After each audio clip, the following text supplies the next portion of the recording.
bathokozelwa nguye. uJesu Kristu inkosi. uJesu Kristu inkosi. uJesu Kristu inkosi. Sizovele siqaleke inkonzo yethu ngoba bese sikhuluma khona lapho. Ngisengibingelele sengwenzile konke okufanele. Siqhubekeni-ke ngoba ngiyazi ukuthi sijahe ukuhamba. Kube khona enye indlela ebenganibamba ngayo ngahambe ngizongibamba. Manje ngakwazi ukubamba. Sivuleke izwi lenkosi uRoma chapter 8 verse 28. Umgogodla ngasho siqala ukuthi solokhu simfunda njalo sisekelo senkonzo yethu ngoba intheme ithi kwabecebo konke kusebenzelana kube ngokuhle. Kwabecebo konke kusebenzelana kube ngokuhle. Verse 28. Siyazi ukuthi kwabamthandayo uNkulunkulu konke kusebenzelana kube ngokuhle. Kulabo ababiziweyo ngecebo lakhe. Kule nkonzo-ke sibuka ukuthi lenzani icebo kulabo abamthandayo uNkulunkulu nababizwe ngecebo nangokwecebo lakhe. Babizwe ngecebo nangokwecebo lakhe. Lenzani icebo? Siyaqala-ke number 1, icebo likaNkulunkulu linamandla. Hayi linamandla icebo likaNkulunkulu. Ngokuba uLuka 1 verse 37 ngokuba kukho lutho olungenzeke kuNkulunkulu. Ngoba icebo linamandla. Ukuze icebo likaNkulunkulu lifezeke kuwe udinga ukukholwa ngoba amandla asekukholweni maningi ngendlela emangalisayo. Khona la inkosi uJesu ke yathi uma ukhuleka ukukholwa yothi intaba suka la uyophonse kolwandle suka intaba. So amandla ecebo asekukholweni. Sidinga ukuthi sikholwe. AmaHebheru 11 verse 6 lithi kepha-ke ngaphandle kokukholwa kwenzeki ukumthokozisa uNkulunkulu. Ngokubozayo kuNkulunkulu umele ukukholwa ukuthi ukhona nokuthi ngumvuzi walabo abamfunayo. Uma uza nje kuNkulunkulu umelwe ukukholwa ukuthi ukhona. Ungamangala ukuthi abantu baningi kanjani abangakholwa ukuthi uNkulunkulu ukhona. Abantu abakholelwa kwimvelo bathi izinto ziyazenzekela nje ngoba imvelo. Kanti uNkulunkulu ukhona, kholwa ukuthi ukhona. Bese bakhona abanombuzo othi uNkulunkulu wadala ubani? iBhayibheli lisitshela ukuthi akuzange kube khona uNkulunkulu ngaphambi kwakhe. Kusho ukuthi alikho ngaphambi kwakhe. Ngeke futhi abe khona umlandelayo ngoba alikho ngemva kwakhe. Ukhona njalo. Bese kushiyana ukuthi uyakholwa iBhayibheli ukuthi lincwadi kaNkulunkulu. So ke uma ingakholwa ngeke vele kwenzeke ukuthi icebo kuyena ngeke lisebenze ngoba lisebenza ngamandla okukholwa. Ngakho-ke ngaphandle kokukholwa asikwazi ukumthokozisa uNkulunkulu. Khumbula uJesu ekhuluma amazwi ayisimangaliso. Kufanele ukuba abafundi bonke basokoliswa yilawo mazwi. Ekhuluma noThomas evuka ekufeni ebuya ezulwini. Uthi Thomas engene indlu kuvalwe amawindi. Oze uzofaka isandla sakho ohlangothini. Oze uzothinta amanxeba ami. Ngoba uthe ngeke ukholwe ungakwenzanga lokho. Uthe mayesekwenzile wathi sibusisiwe isizwe esikholwa singabonani. So thina siyisizwe esibusisiwe, sisizukulwane esibusisiwe kunabafundi. Ungakhaleli ukuba wawubanga ngani omunye wabafundi ngoba kunzima ngendlela emangalisayo ukukholwa into eyibonayo. So babe senkingeni.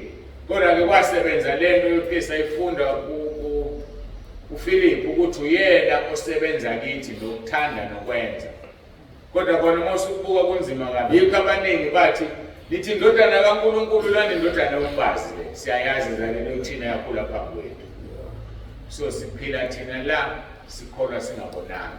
Kodwa nakuthina sibona ingqinamba ngoba abaningi abangafuni ukukholwa. Bazositshela isikholwa umlungu. kanti iBhayibheli lisho ngokusobala ukuthi ukukhanya kwakho kukhanya njengelanga. Uma umuntu engasitshela ilanga limbala mune, umbala kaJesu. So akekho umuntu ongasitshela ilanga limbala mune.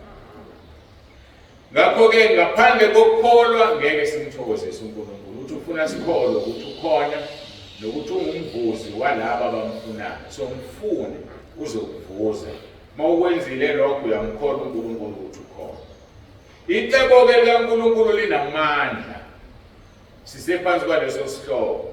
Lahlukanisa ulwandle olubomvu bawele. Ngoba icebo likaNkulunkulu. Manje icebo likaNkulunkulu-ke linzima lijulile liqashile. Lidinga amehlo kamoya. Ngoba uma ungenawo amehlo kamoya ngeke ulibone. Baningi abantu bathi induku uMose wayiphakamisa kwahlukana ulwandle. Yebo, ngokubonga amehlo enyama waphakamisa induku kwahlukana ulwandle. Kanti kahle hle icebo elaphakamisa induku kwahlukana ulwandle. Icebo elangena kwinduku, ulwandle lwabona induku. Lwayibona lungeyona induku. Labona icebo endukweni lahlukana phakathi. So kubiza ukuthi uhlale kumoya ukuze izinto abantu abazibona ziyizo wena ungaziboni ziyizo uyibone ziyicebo likaNkulunkulu. Kubiza ukukhula. Ukhule ngoba uma ukhulile izinto zikaNkulunkulu zibona abakhulile. Uye wakhuluma la ubaba ukhuzwayo wafika kudaba lokuthi sazi echaza usazana nini. Baqala ukungibona kuwumngcwabo wamadodana omfundisi. Lokho engizokukhuluma ngiyafisa ukuthi kuhambe ngendlela efanele, hayi embi. Kodwa uhamba kwamadodana akhe bese kuthathwa mina ngiyoshumayela kuze kube kabili kwakuyicebo. Ngoba emva kwaleyo ntshumayelo kwakhe iBranch yaseBhamshele yayindlela. Ngiyakholelwa yilokho ngoba ngaphandle kwalokho babengangazi abantu baseBhamshele, babengigcina emsakazweni Inkwekwezi kuphela. uNkulunkulu wakwenza ngendlela ebuhlungu. Ngihlala ngimncoma uma ngimbona ngithi uNkulunkulu uhlale kuye kwethembile. Ngoba kudlala ukuthi ufihla indodana yakho, uplanti uyayifihla ngomgqibelo bese kuthi ngoLwesihlanu uma kuyolanda isidumbu bese kushonela. Ngoba kulunga isiko sekufanele kungcwatshelwe kusuke kule nge-following weekend. Wayengibizele lokuqala wasazi athi masiqeda wathi Nsibande ngiyacela ubuye futhi wasondezana uzongcwabela. Ngabona ukuthi akushoyela ushifeke. Lambamba lamqinisa kuze namhlanje uqinile. uNkulunkulu wakwenza kuye wayengakwenza nakimi nabani kodwa wabona ngesithwala thina. So icebo-ke liyathwalana. Mawuhlezi kwicebo likaNkulunkulu uzokuthwala. Nokho-ke sisakhuluma ngamandla. Icebo likaNkulunkulu sithi lahlukanisa ulwandle olubomvu bawela bathi uMose kubo. Ningesabi, qinani nibone ukusindisa kaNkulunkulu. Exodus 14 verse 13 and 14. Bonani ukusindisa kaJehova azakunenzela khona namhla ngokuba baseGibhithe nibabonile namhla nisawukweni babona. Naphakade uJehova uza kunilwela nothula nini. Mayesilwela-ke uJehova sisuke silwelwa icebo ngoba leyo nto wayenza wayidala ukuthi njoba ngumhlaba ongakasekela. Seniya-understand manje masikhuluma ngomhlaba ongasekela sikhuluma ngayo. So-ke siyazi kwenziwa uNkulunkulu kodwa wayesekuthathile wakubeka in writing. Sekusebenza icebo. Ngoba uJob 42 verse 2 uthi akekho ongamelana necebo lakhe. So lwahluleka ulwandle ukumelana necebo lokuthi abantwana bakweSrayeli abawele. Babona induku abantu ngoba icebo babengaliboni kanti endukweni kwakhona icebo. uJesu Kristu inkosi. uJesu Kristu inkosi. uJesu Kristu inkosi. Iphuzu lesibili, icebo liyabaqhelisa abangaphazamisa icebo alibeke kuwe. Leli cebo alibeke kuwe kunabantu azobaqhelisa ngoba uyazi bazoliphazamisa. Kubuhlungu. Kubuhlungu ngoba abanye mabaqhelisa uyabasusa emhlabeni. abanye mayibaqhelisa ababeke lapha kodwa okwazi ukubaqheliswa icebo. Mawufunda incwadi kaJob chapter 19 verse 13 kuya 19 uthi uJobe udedisile kimi abafowethu. Icebo lelo lidedisa ngisho zalwa nabo esikwalala nabeswini sonke. Uthi nabazana nami sebahlukene nami impela. Baqhela abantu wazana nabo. Baqhela bosom friend. Baqhela wakhula nabo. Baqhela wafunda nabo. Bakubalekela. Ababalekeli wena baqheliswa icebo. Athu verse 14 izihlobo zami zingishiyile nengazana nabo bangikhohlile. Beyazi abantu vele bakhola. Hlangane nomuntu edolobheni umbingelele umsasela vele abaze. Hawu ndoda awusangiboni aduba nangisakubona. Limqhelisile icebo akakoni ngempela akazenzisi. Kodwa icebo selingenelele hayi ngoba liyangenelela. Hayi maselingenelelile ungaze usaba uthi ufaka isithitho uyanuka kubantu kanti awunuki icebo seliyasebenza. Uthi izihlobo zami zingishiyile nengazana nabo bangikhohlile. Ungikhohlwa kanjani? Verse 15 abagogobele endlini yami nezinebukazi zami bangishaya umfokazi. Uthi angene ekhaya. Ubani ke lo? Kodwa ubaba la ekhaya. Ayesebaqhelisile icebo. Uthi angene ekhaya hayi abakwazi ukuthi ushaya imithetho ingashayeki. Uthi sewumfokazi kubantu abagogobele ugogobala ke abantu abahlalisile nesikhashana. Igama elisetshenziswayo siyalithola lapha eTestamenteni elidala kuthiwa singabahlukumezi abantu abagogobele izweni lethu. Njengoba babiza ngamakorokwe nje inhlamba leyo. Umuntu odalwe uNkulunkulu umbiza ngakwerekwe. Ugogobele lo muntu ufuna sibaphathe kahle. Ukuthi benzani lo mphumela omubi wena yenzizwe lethi thanda umakhelwane wakho lokhu uzithanda wena. Uthi bona wegcwalisa ama drugs noma ibona ngazi kodwa mina ngisezweni ngithande. Ungamthuki. Uthi ke abagogobele endlini yami nezinebukazi zami abamsebenzelayo bangishaya umfokazi ngingowezizwe emehlweni abo. Icebo seliyasebenza. Athi verse 16 ngibiza inceku yami ngayingiphendula. Ngiyanxusa nganomlomo wami kodwa ingiphendula. Umuntu okusebenzelayo uthi uyambiza akuzibe nje. Uthi ubone ukuthi akuziba lo muntu. Akakuwe nje akwazi ukuthi uyini. Hayi icebo lisemsebenzini lamqhelisa. Hayi lamqhelisa impela phezulu kwakho. Yabona uma sekusebenza icebo kunzima. Kunzima bafowethu ngendlela emanganisayo. Lake laqhelisa ibandla sengino 150 wabantu. Yisephansi kwalo engangiphansi kwalo. Wathi masiphuma ngizathi ngithembusi ngiphuma kanjani sengikhiphile. Wabafonela bonke one by one. Ebakhipha. Ngayibuza umbuzo. Labo bantu engibashumayeza every Sunday. Bakhishwa umuntu obabona once in 6 months. Sengishumayela kangaka. Kanti ubani umzali wabo yimi nomilo wena. Andithebo la lisemsebenzini. Ekwabanzima ngasala nefamily yami. Bantu abalesa 10 family yababuZulu. Naye bamfonela ngithe. Bamfonela naye wenze njani wanqaba ngoba icebo lalingafuna ngishiye. Ngaqala phansi njengoba abantu sebengaka. Kusho ukuthi laba abantu babezoshaya umsebenzi kaNkulunkulu. Ngoba la lakhiwe ngani lelo bandla la lakhiwe ngomuthi. Wenze njani uNkulunkulu ngecebo lakhe washala futhika laphela. Nalala hamba lawe uqala khona ngilazi uma lisekhona noma lisekho. Icebo mase lisemsebenzini. Lenza thina esingabecebo singa understand. Uzobuza kuNkulunkulu Nkosi kwenzakalani kanje? kanti icebo lisemsebenzini mayithanda uyakutshela mayithanda angakutsheli agade nje ukuthi yena uzokwenza uthande ukuyenza intando yakhe. Icebo-ke liyamandla ecebo uthi ngibiza inceku yami ngayingiphendule ngiyayinusa ngomlomo wami.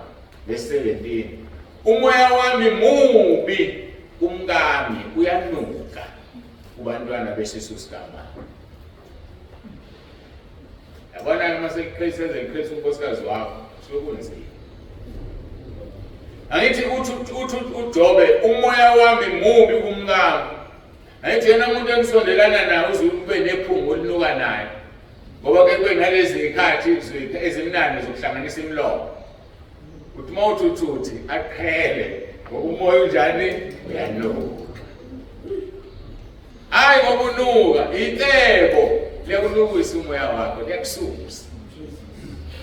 Enganuwelo nomhlaselayo wathi thuka uNkulunkulu ufe usabambelele lokulunga kwakho wathi ukhulumisa kaNkosi Yesu. Somukela okuhle kodwa uNkulunkulu singakwemukeli okubi na. So icebo mase lisebenza lisemsebenzini.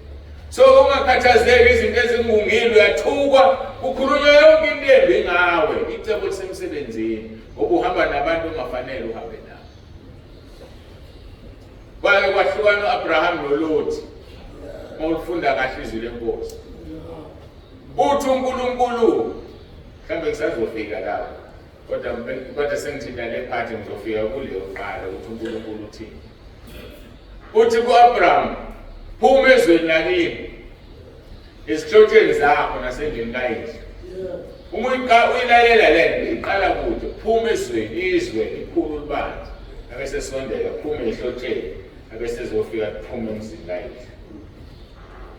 Angikho-ke lokho manje sisazofika lapho.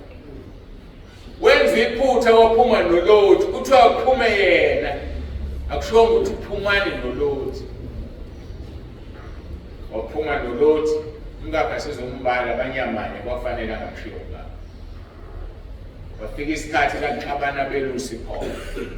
Mawufunda kahle izwi wayengazi akhuluma uNkulunkulu ngaphandle ukuthi wayemkhombe eGibhithe kuphela befuna uthola incebo. Wafika la kufanele baxabane khona uAbraham mzala wami awusuke la khetha indawo oyithandayo ngalazi uhambe kwakha khona. Ngoba wayengahambi ngenhlebo wakhetha iSodoma. Ahamba uLot yakho.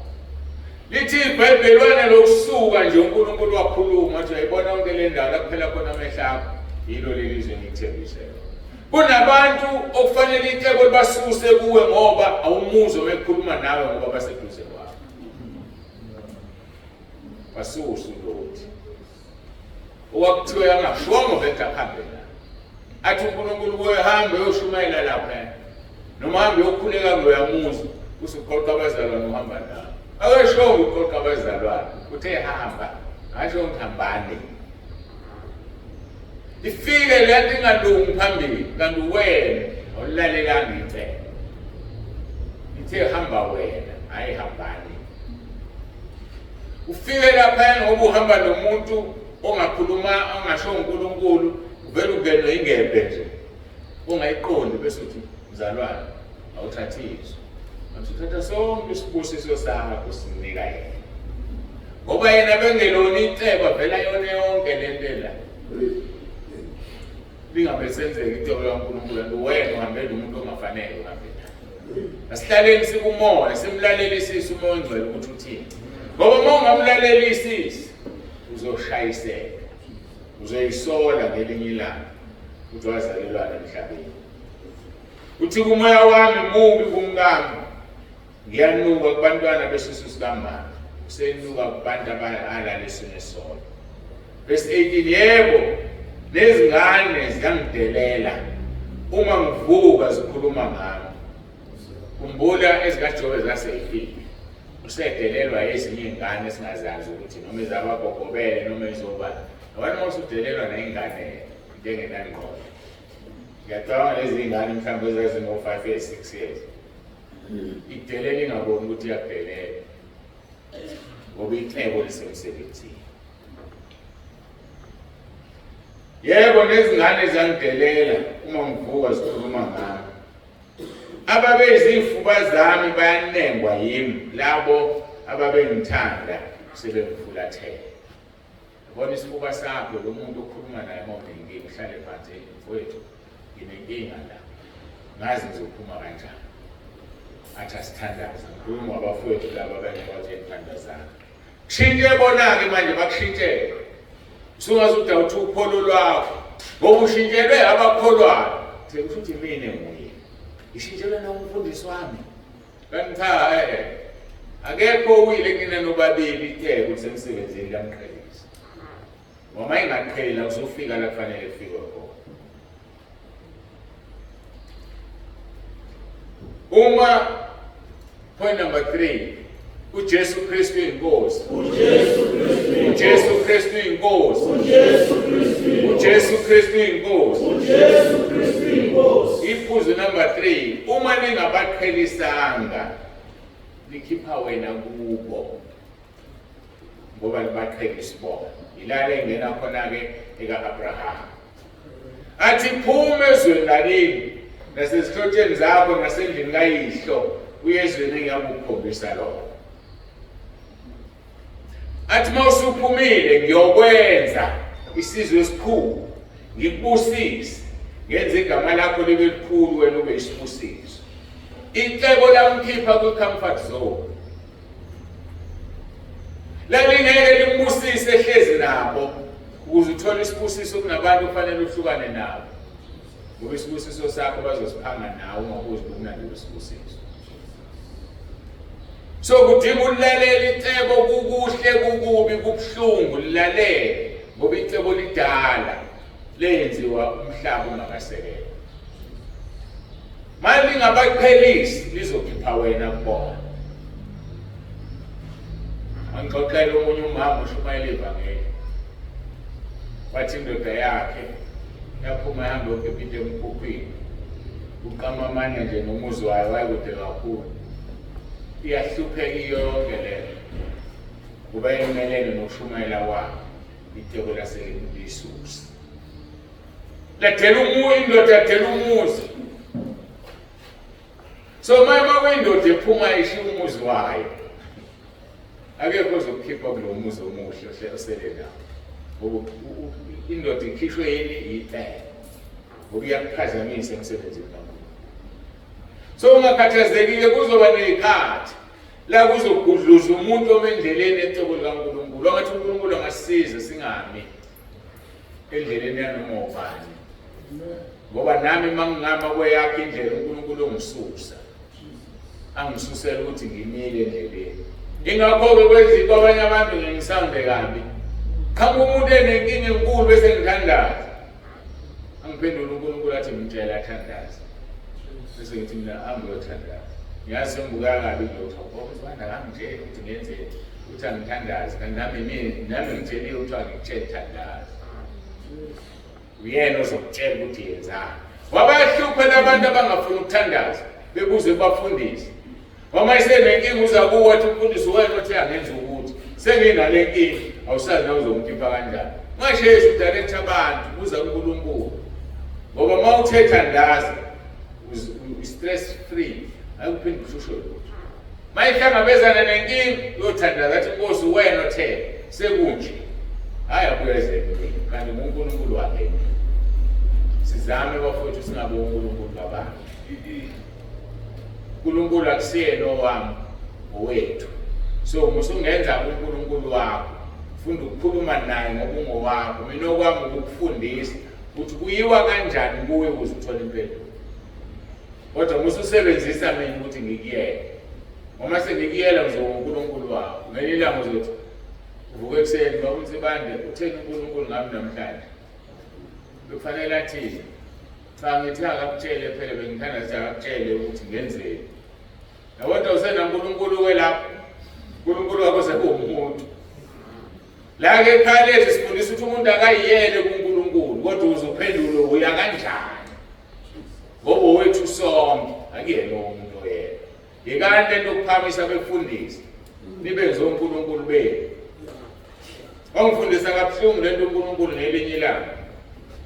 Ngoba bafona lomunye umama umfundisi wendawo. wathi kimi basho izinto eziwu-2 babunsibani uthi uNkulunkulu angikukhulekele ngithwele ngomkhuleko khona inkinga onayo uma kuwukuthi awunayo manje yeza ngibona ukuthi uyabhalansa ukuthi uma ngithi anginayo angilinde yes uzama ukuba umprofethi weqiniso kufanele phela avele athi usenkingeni angathi ukuyo uma ungekho kuyo iyeza ngakuthi uyaqagela thina inkinga enginangenayo ngempela ngathi hayi kusho ukuthi iyeza mfundisi bese iqhamuka izwe epholini lathi uzophutha uNkulunkulu waqeda ngizochaza ukuthi kwathi ukuphutha kanjani waqhubeka wathi enye into engingcono siyenze funeka ekuseni siyokhuleka lapha ebandleni lapho njalo ngamaSunday before ushumayela siyokhuleka athi mina siyakhuleka siyayenza into yaseshini yethu kodwa ayinalesikhathi sakho sifuna sikafana athi hayi kufanele siyenze hayi sizothintana kufanele siyenze hayi uma ngikade ngihlukana naye lapho indizwe uzophutha uNkulunkulu bese ngilanda yazi ukuthi ngihlekise ukuthi sasihlezi lapha kusofa sibuka i-TV mina ngisengixoxa nomunye umuntu angisekho la kodwa babona ukuthi angisekho kodwa ngisathi ngikhuluma nocingo bangizwa ngikhuluma naye futhi ngaqeda ngakomela ukuthi uthi lona ufuna ukuthi kuyothandazwa ebandleni ngase ngithula kanti angisekho wena kusekhona lokuxoxa naye wathi uzokuphutha uNkulunkulu ngoba uma ethi ngithe mina akakukhulekele uNkulunkulu ufuna lelaka okonfirmayo kufanele ngabe nawe ngitshele ukuthi ukhuleke uma ngakutsheli ukuthi ukhuleke uzokuphutha mina ngoba uzothi usuka kusasa kumfonela utheni uNkulunkulu namhlanje awusena uNkulunkulu-ke wena ngoba uthuma yena angikusabi mina ngokutshela uma ngifuna ukukutshelile avuma badlale ngabo ilalele kuyiphuzweni lesibili ungavumi bayokhuleka lapho ofaka amadimoni endlini yakho okwenzela kuyona ungavumi ngathi namasosha akho namantsha akho enikhuleka nawo bowufunani wangaphandle bazokushaya bathi ungusathane uzokuphutha uNkulunkulu ngathi ngiyabonga njalo sithi kumnandi mina ngisekho la kodwa engixoxa naye kunjalo uhlale uNkulunkulu ungasuki icebo linamandla ngawe kothula usathana azokususa ngikhumbuleni indaba kade kayengizingela usathana awade ayemfuna le ndaba le ngiyadrive ngomunye unyaka ngiya eThekwini sokwenza inkonzo ePinetown angifonela omunye wabefundisi babunsibani ukhona umama 21 days khona umama laba ngabaprofeti bathi bathunywe uNkulunkulu bonke abefundisi bafuna sihlanganene isikhulumo bangabaprofeti bathunywe bonke abefundisi noyithi thina si540 noma si540 ibandla nebandla li540 phelele noma umprofeti mina ebandleni okufanele angitshele ngokubona ngitshela kodwa and apart from that isifastility nebandleni ayikho into uNkulunkulu angangitsheli yona yini lena abathi bafuna ukuqoqa befundisi kahle wena babunsibani wena babunsibani naka zonke izinto lezi bese ngiyabona hayi fondela manje singahlangana nini hawu kufanele kunqume mina futhi abafundisi bengake endaweni hayi ngithanga ngize kuwo singahlangana nini kodwa kona ngesonto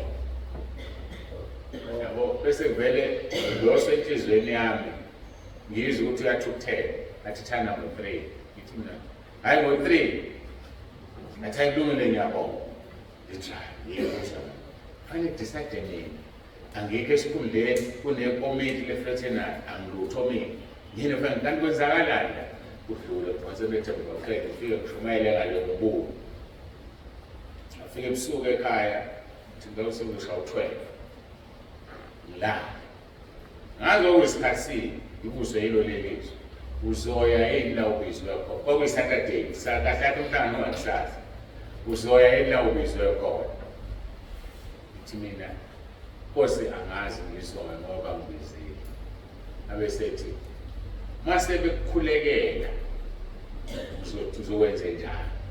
Ngithi inkosi ngeke ngivume bangikhulekele, wathi ngakhuleke ngabekwa ukuthi izandla. So ngeke ngivume mina mawuphuma ngihamba.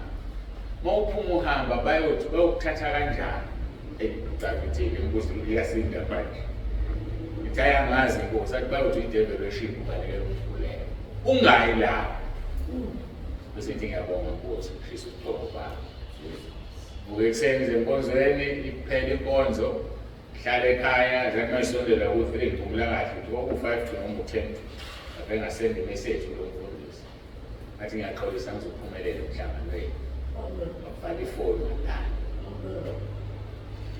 Hayi kwadlula insukwana angazi ngisakhumbula nomprofetikazi wethu lo Mkhonto siyamthipha ufundisana afike athi Ndonto usongwenkonzo bakutsebani umisa isisolweni so bayisewumisa ngasha uthe ngikutshela ukuthi uNkulunkulu wakho omkhonzayo umkhonze njalo kwenze njani ngimkhonze njalo kwenze njani uthi ke usho baqondane naye ngoba kahle hle lo mfundisi wayekhonza kuyena bafika baqondana naye ufika lo mfundisi lo ubenze appointment nalabo mama ayikhuluma nabo lonke bandelwane selimenze wadlala isikolo shubayelana nemthatha niyamazi ukuthuba kuthiwa ngaxekwa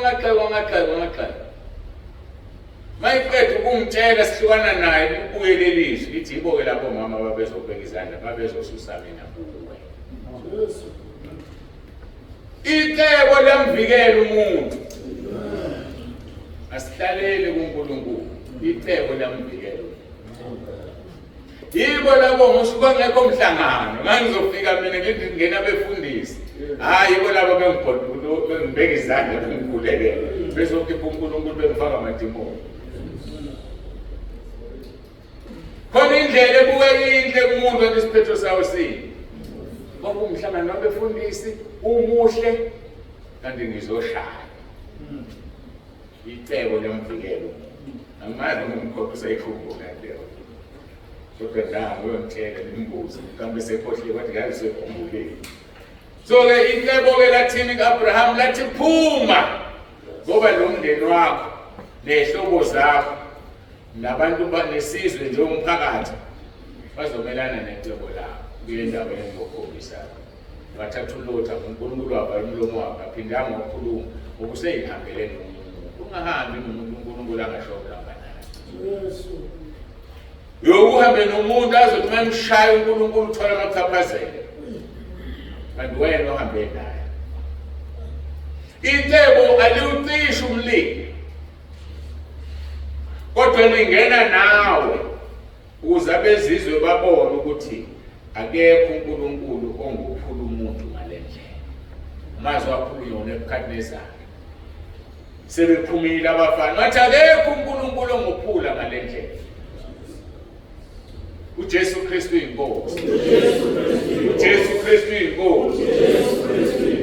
uJesu Kristu inkosi. uDaniel chapter 3 lo mufunda from verse 1 to verse 8. Mina ngikhuluma ngecebo okwakho ungasinoyo story. Yazi indaba yakho. Yazi ukholo lwakho kusuka lalidina la. Makufika noma ubani ngamthanda uPaul ethi noma kwehlingelo sezulwini ngeke ngehlukanise nothando lukaKristu ngoba ngiyamazi engimkhonzayo. So know your story. Wama ngasazi uzanyazanyiswa. Okhamba noma ubani ngakutshela ukuthi kunerapture ngosuku lokuthi. Kuthi ngomhla 7 October ke isikhathi. Isiphushile.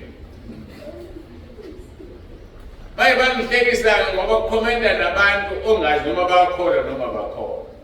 Babuza umbuzo oxakile. Bengazi ukuthi kunamakhalenda amaningi. Khona ikhalenda lalisetshenziswa isikhathi sikaJesu. Khona ikhalenda lasezulwini bayabiza ngamaganyana. Bese kuba leli ikhalenda esilisebenzisa. So lo usethe uzohlwithwa uzobuJesu mhla ka7 October okufana nokuthi umhla ka23 noma u24 September ngoba lelo calendar uphusha ngo 13 days. Mawu add 13 days la ubeka ku October 7. okuthwayekelele lasezulwini. Umbuzo-ke ubuzwa yilaba abanye engazi bakholwa noma bakholwayo. Bathi uNkulunkulu angayenza kanjani lento yokuzokhontrola abantu emhlabeni ngekhalenda lasezulwini ayeke labo lapha emhlabeni? And that makes a lot of sense. Ngoba uNkulunkulu akahlelwa lutho. Angakhuluma esekhalendeni lakhe makuthi kunelakhe angazi ngoba eqiniso ngaze ngibone beqiniso. Kodwa uzositshela ulimi esizoluswa. uNkulunkulu mayekhuluma nomuntu ukhuluma ulimi oluswayo. uNkulunkulu mayekhuluma nawe usiveza umuntu omaziyo. Ngoba ufuna uyikholwe leyo nto. Ngikhumbula ngisanda ukuqala ukuphenduka. Ngiqala umsebenzi ngizile insuku eziwu-14. What happened?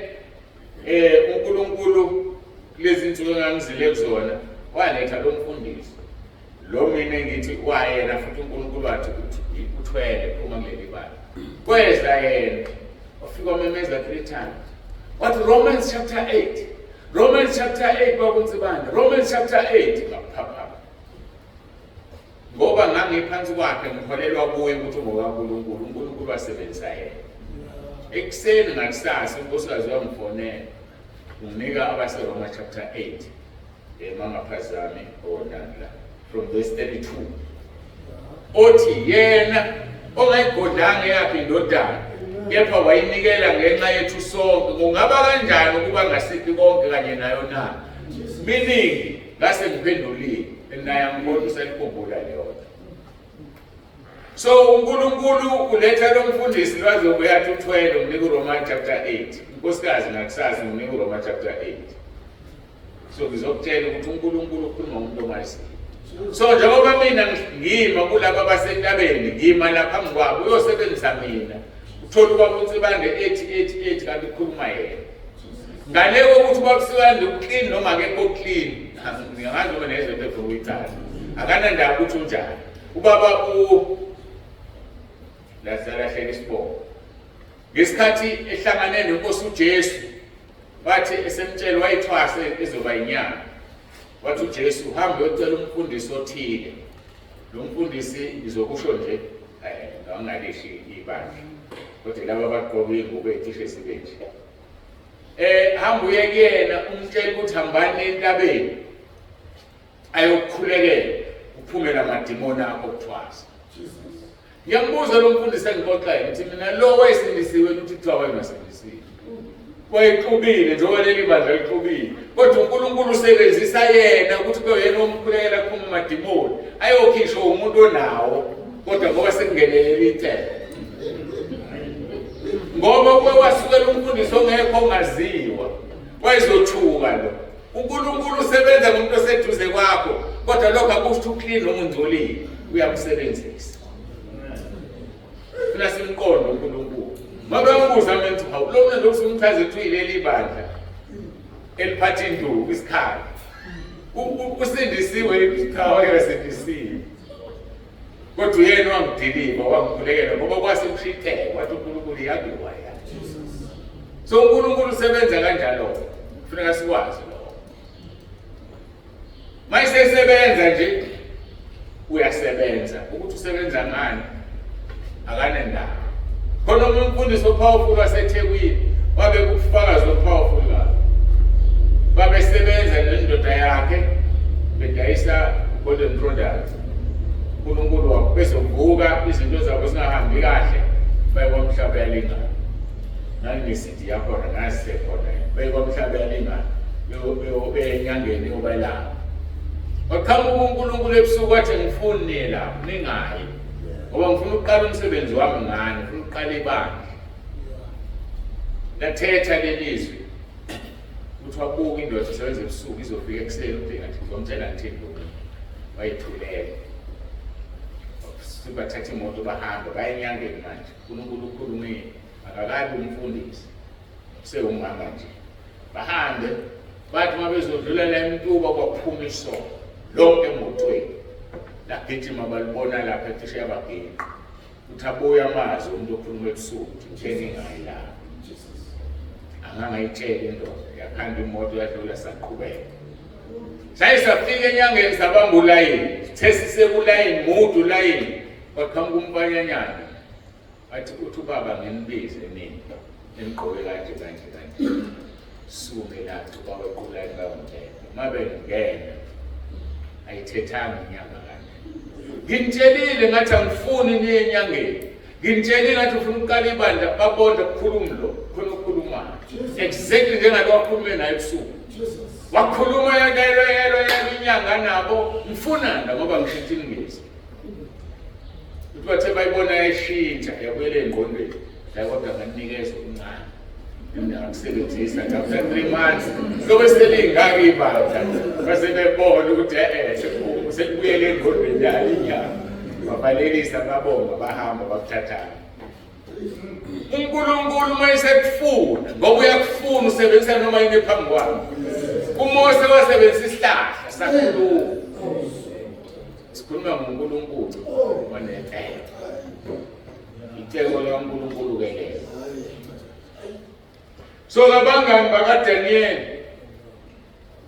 ngoba icebo linamandla icebo alizange luthisha umlilo bathi abangani bakaDaniel Nebukadnezar thina sidinga ukuphendula kulolu daba ngoba kunezinto okufanele singaziphenduli masike saziphendula sesingenile ukugibela kaSathane bathi thina sidinga ukuphendula kule ndaba uma kunjalo uNkulunkulu wethu esimkhonza unamandla ukusiphulula esithandweni somlilo ovuthana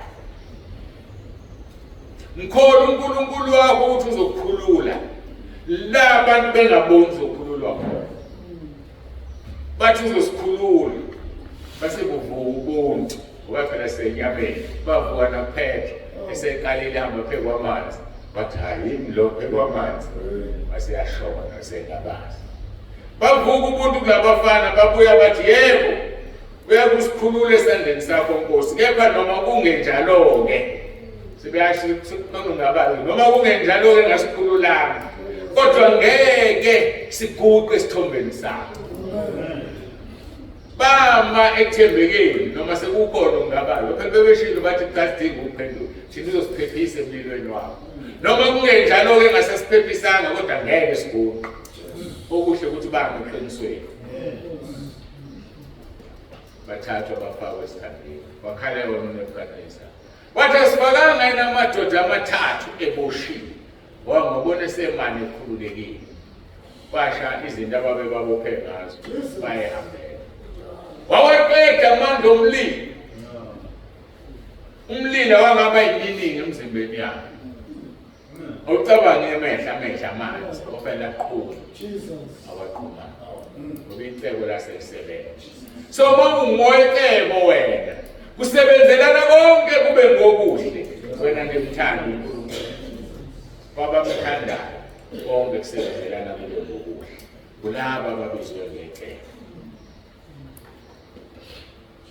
umlilo oshisayo waphelela ukushisa uma uhamba necebo izinto oxushwe kuzo azisebenzi bobeka isibhamla siqhuma inhlambi ingangeni kwaleli nje ibheke emuva ishaya umntudukuzo ngobona ngoyecebo ngineminyaka emingaki mina kabi neminyaka ayisenzoqedwa angawuqedwa wesibili angawuqedwa wesibili nonyaka owodwa sengizoqedwa wesibili ngoNovemba inyaka sengibala kabili bafowethu khona le uzalwa le bese bakhona le ngatshelwa khona ukuthi ngizobulawa it was 6 November 2023 yangitshela inqaba mehlweni ngithi mehlweni ngiyaqolisa hayi sasibhekene phela ngathi inkabi ngabuthi bani bebengithengile bethi angibulala sengikutadishile ekhehla lami awu ngabizwa ngekhehla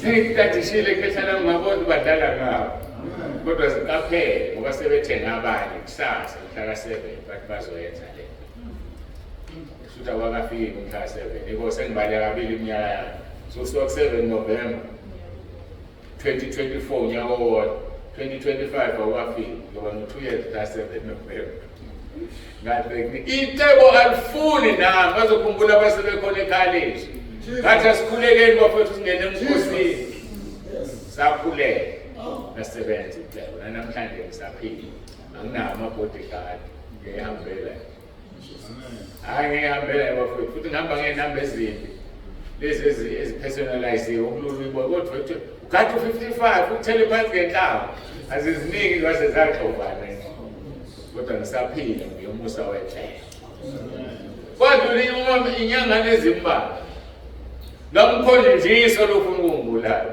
ngiyamazi eyavela athi people phela sihamba netele ngazibona ngikuround ngithule ngithi kukhona engixoxa naye ngezwe umusho sixoxa ngebandla sibathathu khona insizwa la lo wesifazane yimi lo siyaxoxa ngebandla avela uround unamabhaluni avela kotele lo wesilisa kunafika phezulu kuye ngenhlokohlela yesibhamu ayihandover kulo wesifazane avela ivuso wesifazane ayishintsha wathi uma ngikhomba ngathi ngegama likaJesu ngimenzele ukuthi naseziphaphama manje bethu ukuphaphama lathi izwi bengifuna ukukhombisa ukuthi obani laba icebo mawuhamba necebo usabe lutho ngoba ngiyazi ukuthi mhlawumbe ngibulala bayangiwelisa ngekhaya ezintweni kodwa ngeke kwenzeke ngakavuka ngeke kwenzeke ngakavuka sikhuluma ngecebo icebo lakho sengivele ngakhuluma leyo nto ngakafiki sihloko sokuthi icebo liyakuvikela sengizophela icebo liyakuvikela sebethi baqedile ngawe bake balambisa ingonyama emphandweni ukuze athi ngena noDaniel zibe zimdabuko bayilambisa bayinisha ukubi wathi mayingena noDaniel zamnuka zayithulela zathi icebo leli thina umuntu wecebo asimuyi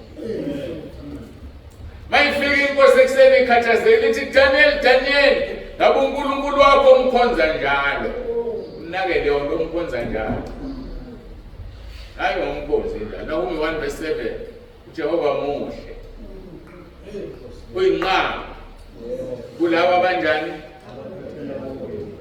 so wena phephela musuphephela ngokusunenkinga phephela kungenzeke lutho umkhonze njalo usho njalo inkosi Daniel umkhonza njalo ngabe ukugcinile na wathi Daniel Nkosi uNkulunkulu uthumile ingelosi yakhe yavala imlomo ngoba kutholakalanga sono kimi phambi kaNkulunkulu naphambi kwakho yebo futhi umnandi ukhonza icebo laba khona umhlaba ongakasekela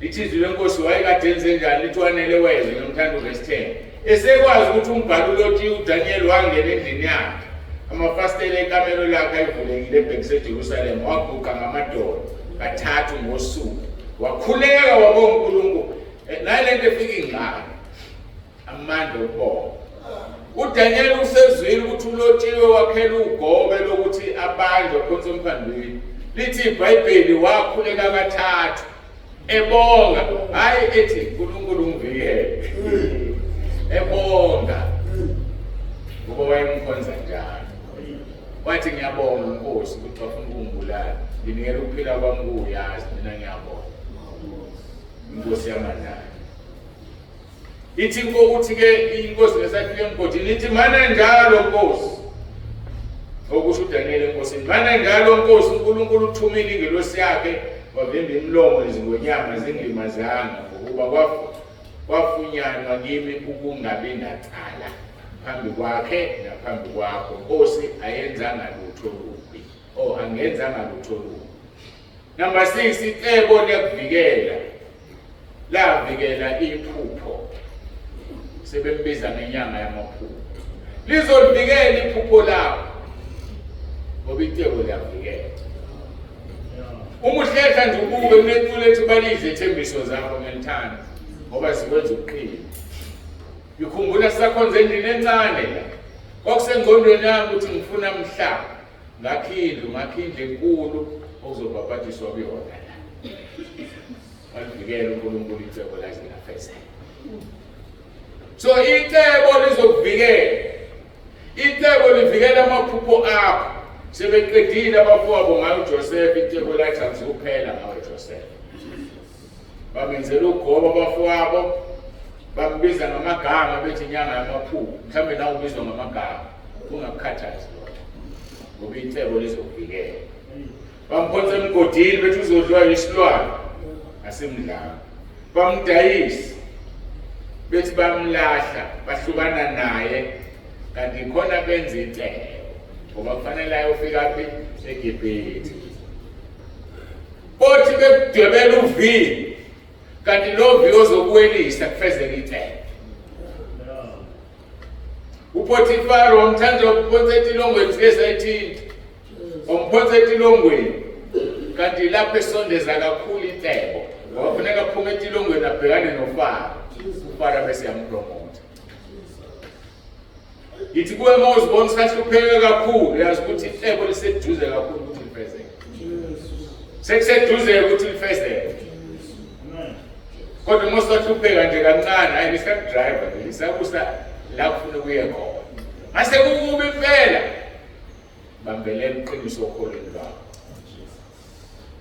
Ngemthandi Izenzo 14:22 baqinisa imphefumulo yabafundi bebaluleka ukuba beme ekholweni. Bethi simele ukungena embusweni kaNkulunkulu ngezinhlupheko.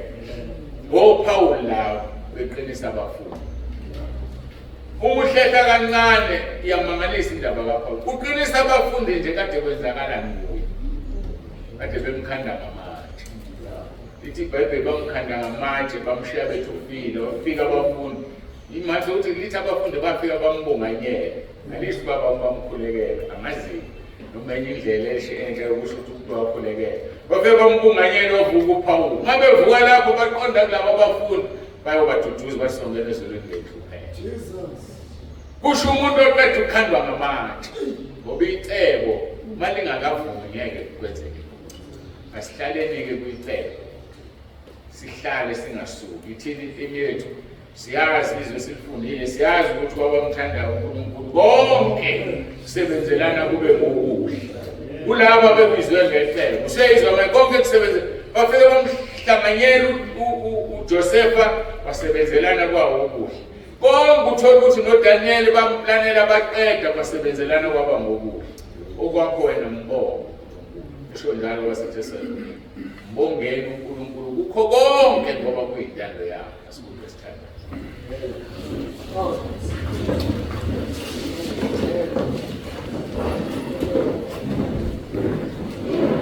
Baba egameni lomfowethu uJesu Kristu inkosi yethu siyabonga ngazo zonke inkonzo siphezulu. Sikunikeza udumo lungo lwakho lukufanele izikhathi zingakabi bikho namanje kuze kube phakade. Siyakubonga moya ongcwele ubani ongasifundisa kanje. Ubani ongakhuluma ngawe uqobo ngoba icebo linguqobo. Wena usekuthathweni bunye kaNkulunkulu. Ngaphandle kwakho akuyeke kusenze lutho. Siyambonga uNkulunkulu owasinikeza wena moya ongcwele uphuma kuye ukuthi uzohlala kithi kuze kube phakade. Namanje siyacela Nkosi uhlale kithi kuze kube phakade ukhulume uveze izinto ongazifuna empilweni yethu kuze singaxoshi singakudabukisi kuze kube usuku lokuhlengwa kwethu. Ngiyathemba Nkosi ukuthi abantwana bakho khulumisenile nempilo zabo akukho noyedwa ozoyisola ukuthi ufikelele la. Akukho noyedwa kodwa bonke Nkosi ngibanikela kuwena. Siyabonga Nkosi ngakho konke siyakudumisa. Sithi udumo lonke lokufanele lungu lwakho. Ubani esingamfanisa nawe nifanane. Ubani esingamlinganisa nawe nilingane. Akekho Nkosi. Wena nguwe wedwa. Ezwini lakho ushilo wathi akuzange kube khona uNkulunkulu ngaphambi kwakho ngoba ingaphambi kwakho alikho. Futhi ngeke kube khona omunye emva kwakho ngoba ingemva kwakho alikho. Ukhona njalo uyaphila. Wembetha amandla njengengubo. Unokungafi. Wena wedwa uNkulunkulu esimkhonzayo. Siyabonga ukusambulela ngoba ivangeli liyambulwa. Baningi oNkulunkulu abakhonzwayo kodwa thina wasizwela ngokwelakha icebo ukuba sibe ngabantwana kuwe. Dumo lonke lungu lwakho siyabonga Nkosi uJesu Kristu inkosi. Amen.